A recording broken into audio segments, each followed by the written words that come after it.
My name is Carson Dudick. This is July 10th, 2018. We are in the History Department of Dallas Hall, and I am interviewing Yesenia Mendez. Thank you. Okay, so when and where were you born? I was born in Dallas, Texas on November 3rd, 1979. What was your neighborhood like?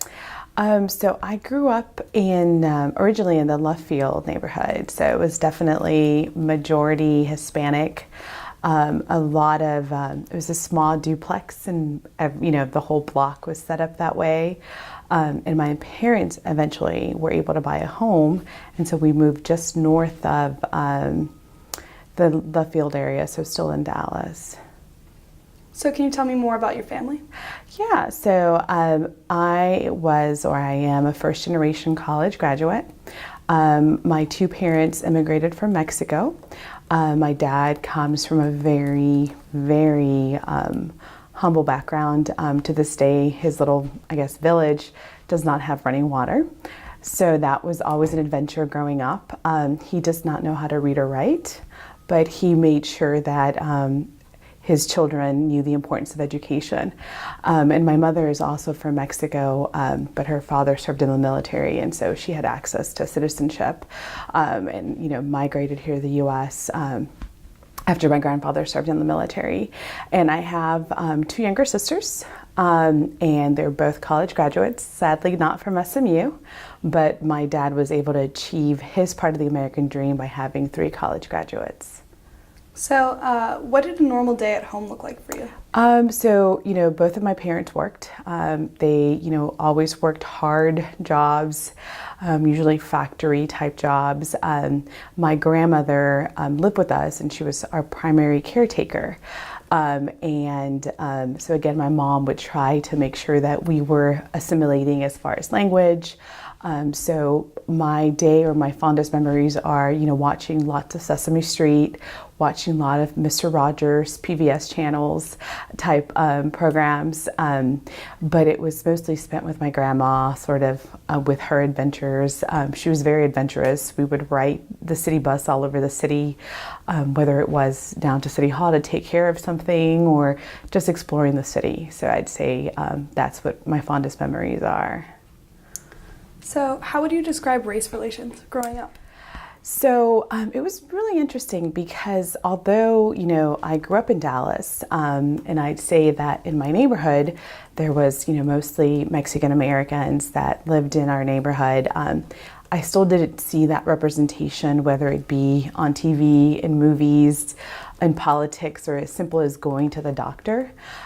So it was very, I don't know if it's siloed or very kind of homogenous pockets where, although there was a big minority of immigrants, there still wasn't representation.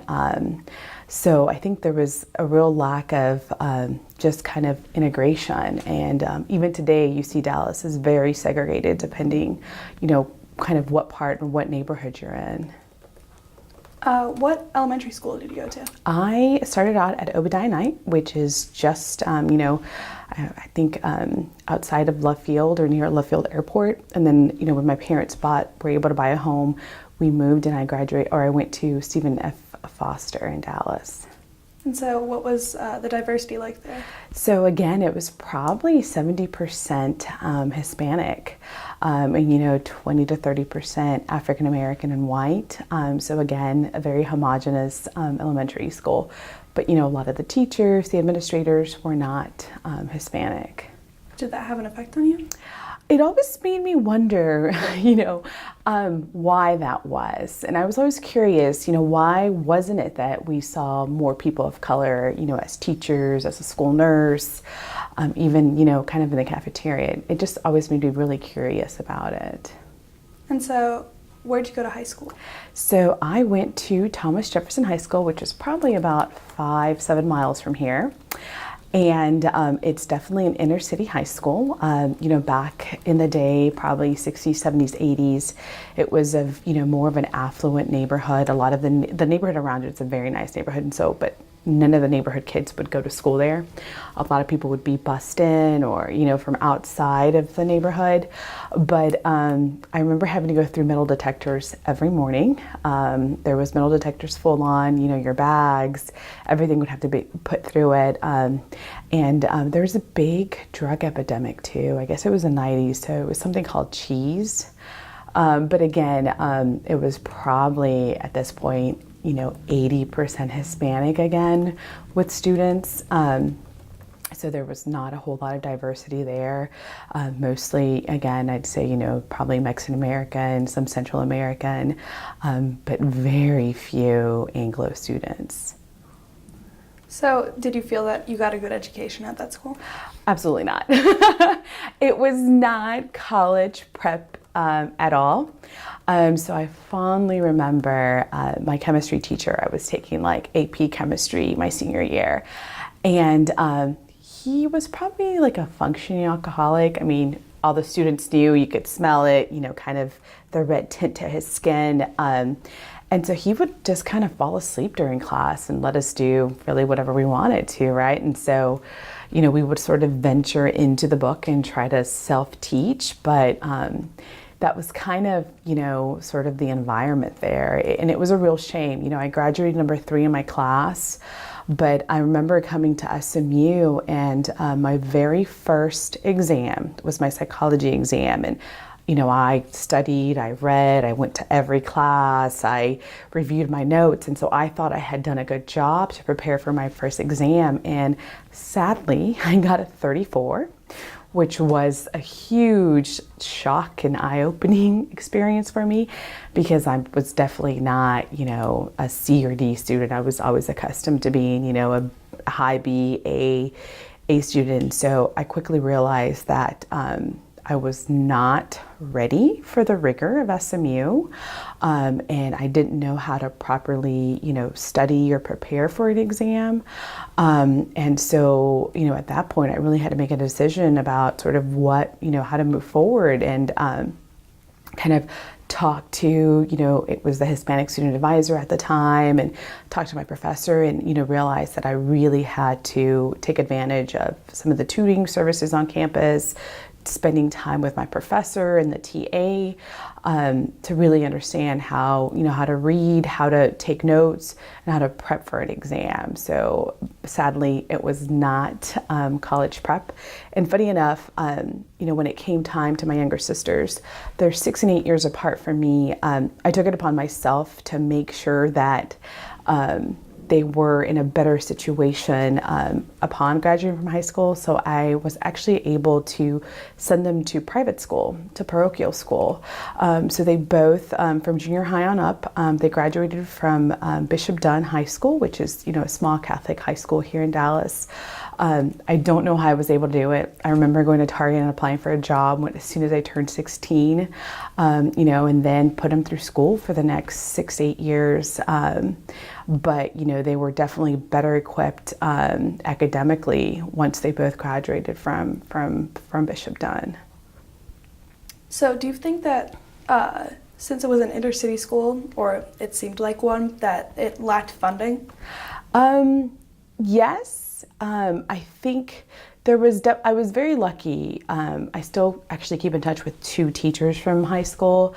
So there was definitely very talented teachers there, teachers that have a real passion for students and kind of preparing them, but it was also just serious issues with administration.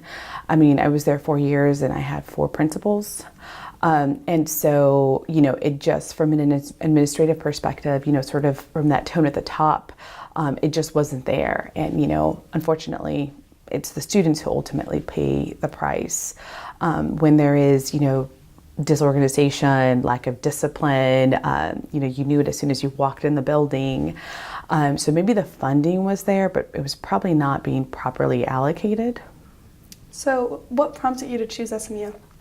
So growing up in Dallas, this was definitely like the other side of town. I mean, we didn't live here, we maybe drove by. And I remember asking my mom, what this was. And she said, it's a school where people go, but it never sounded like it was somewhere where I would be able to go. I mean, obviously it's a private institution, it's very expensive. And I mean, there was no way my parents would ever have the means to send me to school there. And I remember, maybe being in like middle school and driving by and kind of having that conversation with my mom, and sort of just put it in the back of my head and, knew that it was something that I wanted to explore when I did get to that time in my life. And so I applied to SMU and I applied to a couple other schools in Texas, and I got in. And, typically I would say it's probably, at the time, SMU didn't have a reputation for, say, being extremely diverse or welcoming to students. So I saw it as a challenge, and something that I wanted to, accomplish for myself. So do you remember what the application process was like? Oh my God. It was definitely on paper. I remember that. There was an essay that I had to go with it. I think I typed the essay up on some type of computer with help from my English teacher from high school. But again, it was something that I had to do myself. It wasn't that I could go to my parents and say, hey, can you help me out? It was something that, the whole college admission process was something that I had to learn to navigate on my own. So did you always feel that SMU was seen as a good school among the Dallas community? Oh, absolutely. I mean, I think, it's always had a reputation for sort of being kind of, the best of the best here in Dallas. There's, one of the best in Texas, I'd say as well. It's very elite. It had the reputation then and it still has that reputation. What was the reputation in the Latinx community? I don't really, it was somewhere where it was not ours, it was theirs, kind of the whole attitude to it. It wasn't, somewhere where, you typically would think, you'd go to.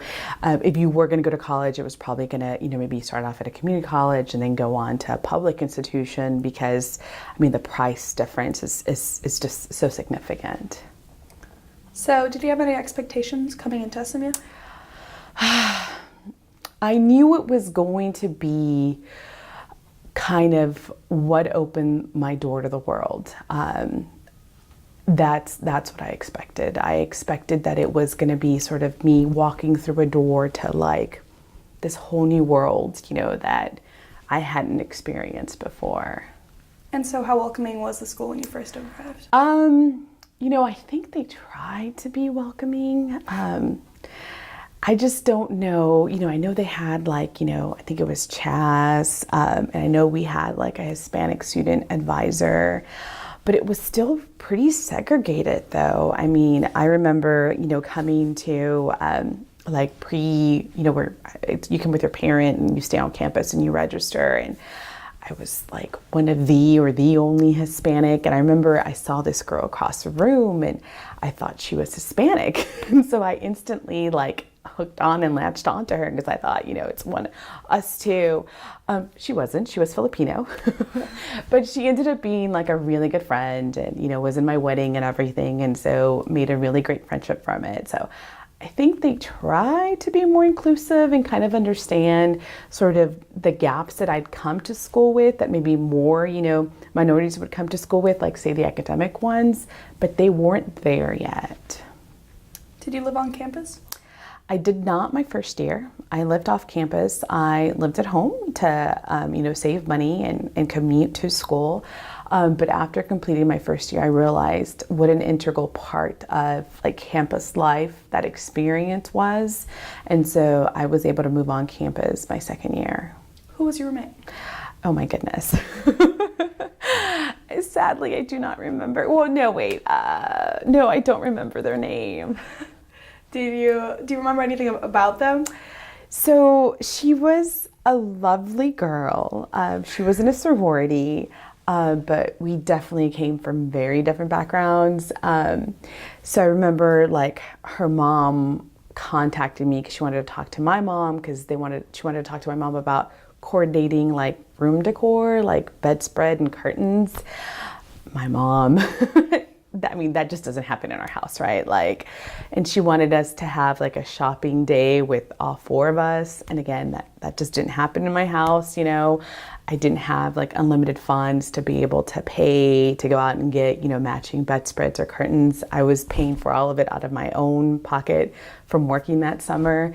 So she definitely came from, a privileged background. And I just always, like it would never fail, kind of like third weekend of the month, she would run out of allowance, and it was supposed to hold her over for like 4 weeks, and her getting on the phone, having a big spat with her mom because she needed more money. But mind you, we had meals on campus, she had a gas card. And I distinctly remember like 2-3 times walking in and, her having like a heated argument with her mother about needing some additional money. And I know that sounds like a terrible cliche about like, students that come to SMU, but that was truly my experience with her. She was from Cape Canaveral. I think both her parents were lawyers, very different background. But she was, very respectful, as far as like privacy and space. We were very polite and respectful to each other, but we never became like super close or like best friends. Would you say that was like kind of a culture shock? Absolutely. Yeah. Absolutely. So imagine going from an environment where you are majority, everybody looks like you, then coming to a place where you're the minority, maybe 1, 2, 3 in class, you're not in the majority, and you dress differently. I had to work while I was at SMU. I drove a very old car, and it was definitely, you felt a little different. It wasn't like fully being integrated, at first. Would you say that cliche of like privilege was pretty true at the time? Absolutely. Absolutely. I knew people who, their parents had paid off, all 4 years of their SMU tuition, like, before, like day one of school. And I think they even gave a discount at the time if you could pay, for all 4 years, full paid upfront tuition. And I knew people who were able to do that, and at the time you were talking about, probably $120,000, which, that's amazing, right? To be able to have, the financial means to do that. And, I did know a couple people who, that was their situation. So were you involved in any clubs or sports during your time here? So not sports, but I was involved with Chaz. I did program council. I was, the Hispanic student senator as well. And then while here, my second year, I joined Sigma Lambda Gamma sorority, which was the absolute best decision that I made while at SMU. By joining the sorority, I joined an amazing group of women that I admire, that I, grew to love, that are still very much a part of my life today. And they served as, my cheerleaders, my confidants, my partners in crime. But they really gave me that support that I needed to help me kind of navigate, life on campus, whether it was, classes, what to register, what professors you absolutely want to take classes with, which ones you wanted to avoid. So it was a lifeline for me when I was here. And so was your social life mostly focused on sorority life, or what was it like? It was, I did have friends outside of the sorority. I don't think, there was a social aspect to the sorority. That was not the focus when I was in it. I did make, tons of friends outside. Funny enough, though, I also was working, 30 to 40 hours a week. I met a lot of people at the library. This is totally lame, but I remember spending Friday and Saturday nights in the library at Fondren, and I'd make friends there. And it was just, kind of people, I guess, that were sort of in a similar situation. But I definitely was able to make some friends while I was here. And so what did your friend group look like? So I would say somewhat diverse. I had some Filipino friends, I had some white friends, but again, the majority was probably Hispanic. And so what was the overall culture like at the school? So I went to school here from 1998 to 2002. And I think it was still sort of, pockets and silos. I think you saw maybe one or two or a handful of colored girls and, sort of the Panhellenic sororities. And then, you saw the historically African American sororities and, the Hispanic, but there wasn't a lot of meshing then. I know that, I've kind of had some contact with the chapter since graduating. I know that they do a lot more with some of the other groups. So it was a little bit, less diverse. And, so you kind of tended to not maybe integrate as much as could have.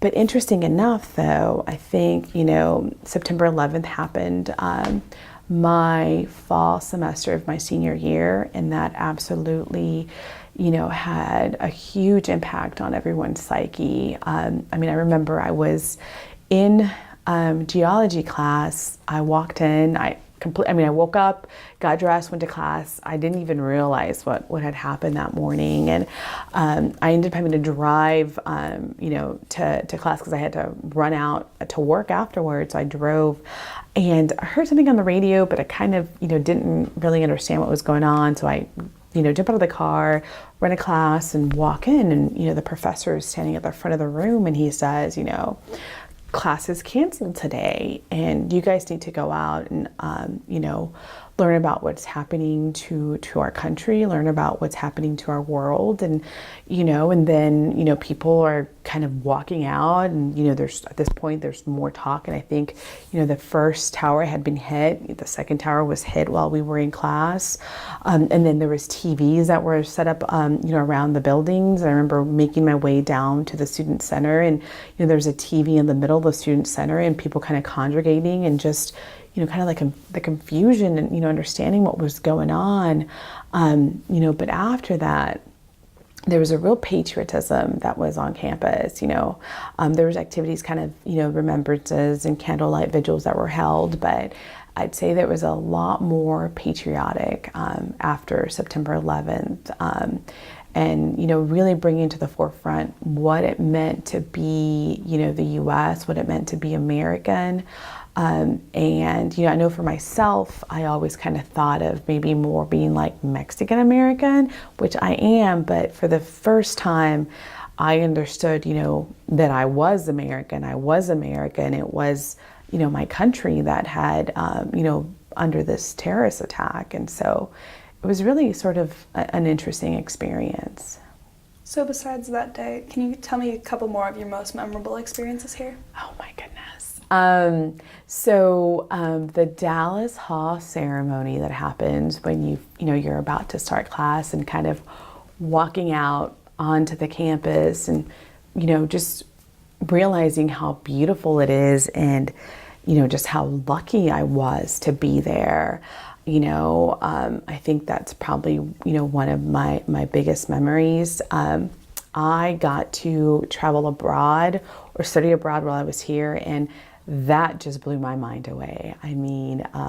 Completely expanded my universe, my horizons, and it, instilled that travel bug in me, and I've been traveling ever since. And, just some really good times with the sorority as well, being there for each other. Just some fascinating discussions too, and some of the classes, during discussion and kind of how everybody, brings in kind of their personal background and history. That was also really, really interesting. Where did you travel abroad? I spent a summer in Jalapa, Mexico. And it was, I want to say, a 6 or 8 week program. And, got to travel around southern Mexico, which I had never been to before. Although my parents are from Mexico, I've never been to that part of the country before. So what did you end up majoring in? I ended up majoring in international studies, Spanish, and Latin American studies. So I got 3 majors.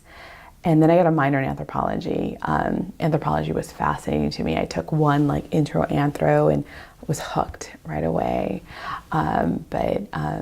So I had 3 majors. So what was What was the diversity like in each of those departments? So for those international studies and Latin American studies, I'd say it's probably a little bit more diverse than some of the other areas, whether it be just innate, knowledge of the region or language skills. But I'd say it was probably a little bit more diverse than, say, like the business school was. So in the classes that weren't for your major, that were for, let's say, UC credit, did you ever participate in group projects, and did you feel like you were treated differently? So I do remember group projects, and not treated differently, but just having it be a struggle because obviously, I would work a lot while in college, and so maybe my schedule wasn't as flexible as, some of the my peers. If they wanted to meet in the middle of the day, or they wanted, I tended to be at work and I could meet in, in the evening, and so it just made it a little bit more difficult for me. And so did you feel like you were treated differently by faculty members, or? Some, I'd say maybe, hadn't had a whole lot of experience dealing with students of color, or maybe just having kind of like that empathy or emotional intelligence to understand that maybe they didn't come from the best high school, although they're intelligent, maybe, their study skills or, school skills academic skills needed to be beefed up. I found that some just kind of didn't really know how to kind of address that, or maybe be a little bit more empathetic to, not in any way, go easier on them, but maybe provide a little bit more guidance or mentoring some of these students. And so you said that you got help from the Spanish or Mexican American counselor. Did you feel like that was helpful to you? Yes, absolutely. Because again, it wasn't, a situation where I could call my parents and say, hey, this is going on. What do you guys recommend or suggest? So, she was kind of like the sounding board that, I needed. And again, coming here, and it's very easy to kind of fall into sort of like your own kind of little world. And so understanding sort of what the network and what the resources were on campus, that was really helpful. And so did you have any mentors here? One of my professors, political science, Mr. Luigi Menzetti, I kept in touch with him for a long time afterwards. He wanted to know what I did once, I graduated and went to grad school, and then, I worked for the government for a while afterwards, and so we did keep in touch. So I'd say, he was definitely one of my mentors. And so how well did you feel the Latinx community was represented at SMU? So there was a Hispanic student senator, right? So I think there was sort of that kind of quota representation, but I think it was limited, when I was here. And again, it had to do, like I said, sometimes students would commute on campus because, housing is expensive. And so students had a very different experience, where, we, sometimes they weren't as flexible. They didn't have the time to kind of get involved and, stay involved with some of these organizations. So, it was limited. So I know that you felt a lot of culture shock coming here from the high school that you attended. So what effect did the culture shock and the lack of representation in the student population have on you? It definitely, if anything, it elevated my sense of style, right? Because, I came here, and it was the first time that I was exposed to kind of a different world, a different way of living, a different way of thinking. And so it challenged me that way, to really want to make sure that, my horizon was much, wider than I could ever imagine. So it pushed me to kind of go into that space that, I didn't think that could be my own and make it my own. So did the faculty, were they well representative of diversity, or was it about the same? No. I do not believe I had Spanish teachers that were of, from Mexico or, in the language school, but, like anthropology, history, at the time, I don't think I had any other Hispanic professors. So how did you feel about graduation? So it was, such a sense of pride. Being the first in my family to graduate from high school, it was a big, big deal. And I felt like this new sense of, being able to take on the world and take over the world and follow my dreams. And, for the first time feeling, like I was equipped with experiences, new knowledge, a network that I could leverage to kind of propel me forward. As you reflect back on your time here, how do you feel about it overall? I look at it very fondly. I've been back in Dallas now for some time, and I still, when I make it on campus, it's gorgeous, it's beautiful.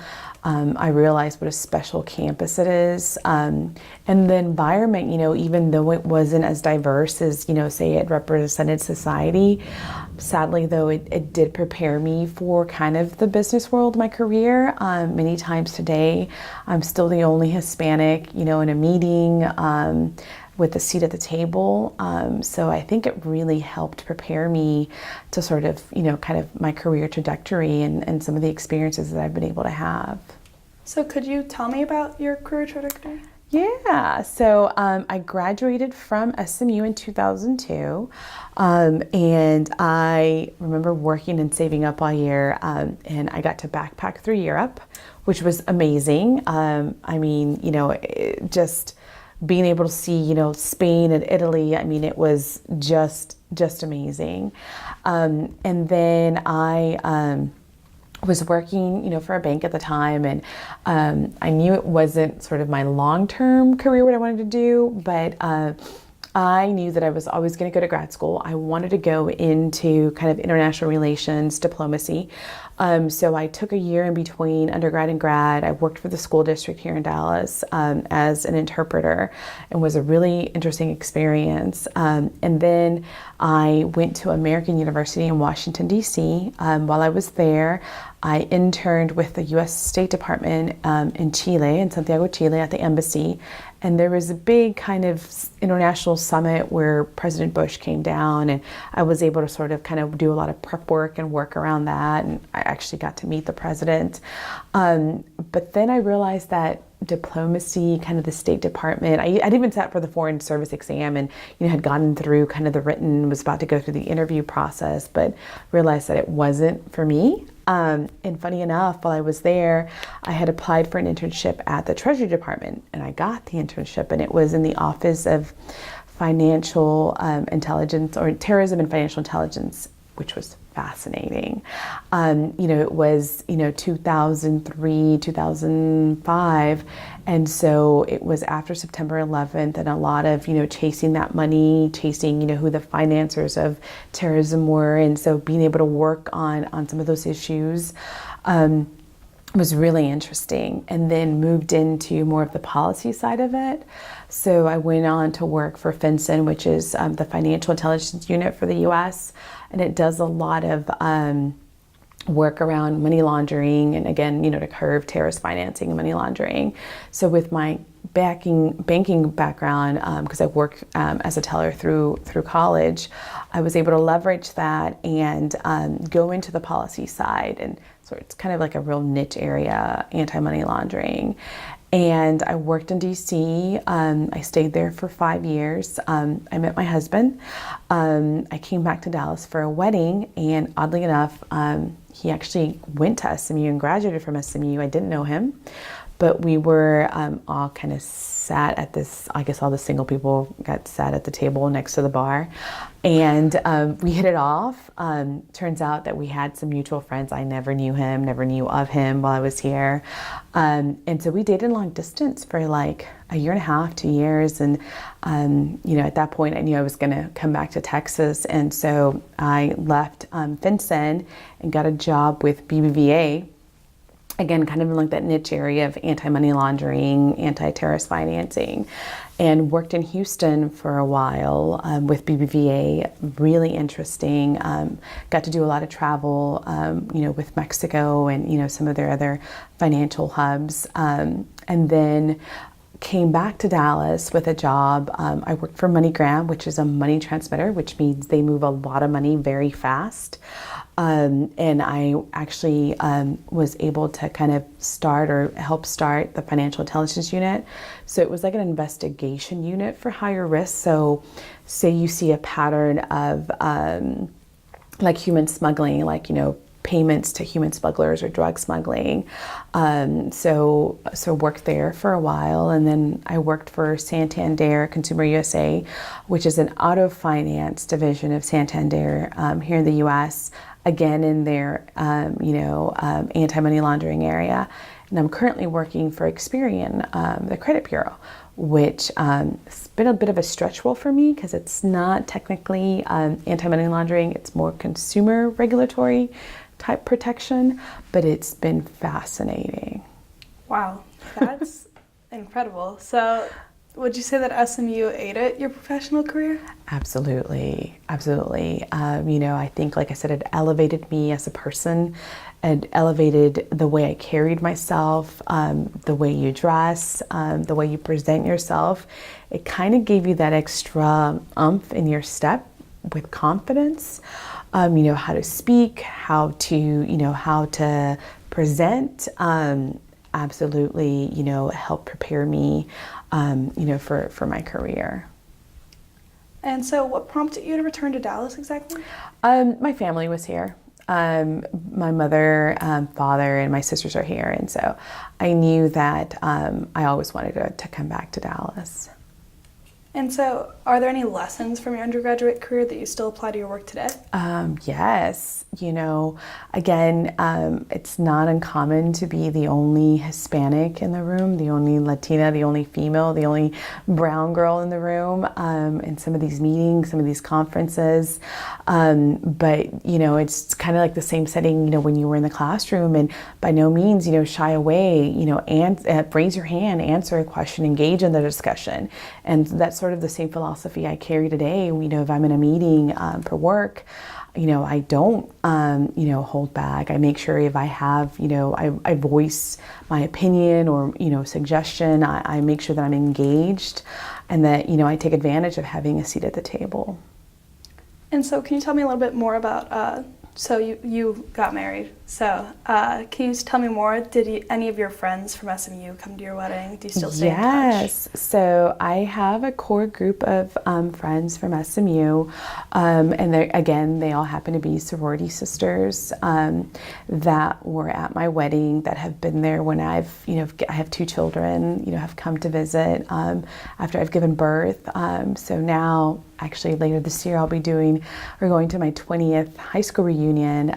So I guess it's now been, probably known to these girls, 15, 16 years, and they're still very much a part of my life. A core group of girls. That's amazing. So are you still in touch with any of your mentors from SMU? You mentioned the one from Yeah, sadly I'm not. I probably lost touch with him about 10 years ago. I know that he was no longer at SMU. He had actually moved on to a different institution as well. So looking back on your time as after school ended, do you have any regrets at all? I wish I knew that I belonged here sooner. For a long time, I felt like I was kind of an outsider, or this wasn't my space or my school. And I probably realized that, closer to like my junior, senior year. I wish I had known that this was my experience, my own, and kind of, felt more like I belonged and not as so much as an outsider. I think I would have done a better job of maybe integrating a little bit more, maybe having a more diverse group of friends. My husband, again, an SMU grad, his group of friends it's much more diverse than mine. And so, do you remain involved with SMU at all?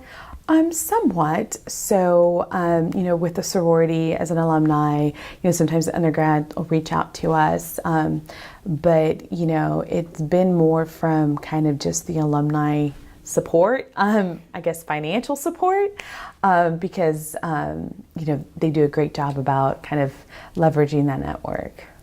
And so, do you feel like SMU could do anything more to help with the Latinx students here that are now and in the future to gain more diversity? Yeah, so I think, it goes back to, I know it's still a big issue around cost.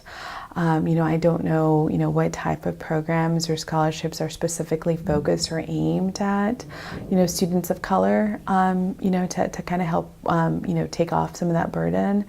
And then, I don't know, I know that there is a Hispanic alumni network, but maybe on a more formal way of engaging, that network and setting up, a mentoring program or something like that to where, students or alumni that have graduated, 10, 15, 20 years down the road probably have a lot of knowledge and, that can be leveraged by some of these undergrads.